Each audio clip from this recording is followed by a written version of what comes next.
chiqishiga yo'l qo'ydik. Nima uchun transport vositasini sizga odamlarni aynan chiqishiga ruxsat berib, yo'l joyidan harakatlantiramiz. Bir narsa bu oqibatga olib kelishini bilmadim. Mana endi bildim, ichki ishlar xodimlari hammasini tushuntirdi. Qilgan ishimdan afsusdaman. Buni qaytarilmaydi bu narsa. Qaytirma xato qilmaymiz.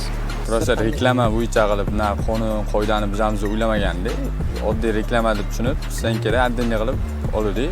Qoida buzishimizni bilmadik. Tushuntirdingiz, tushundik. Qoida buzalik. Boshqalarga ishda takrorlamasligini so'rab qolaman. O'zini o'ziga yarasha mehnat kasb bor, lekin uni aynan qonun qoidalariga, jamiyatda yurishtirish qoidalariga, etika, estetika qoidalariga amal qilgan holda amalga oshirish kerak, to'g'rimi?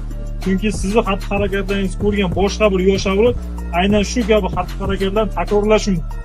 Shuning uchun o'zingizga tegishli xulosa chiqarib olinglar, bu holatni takrorlamaydi.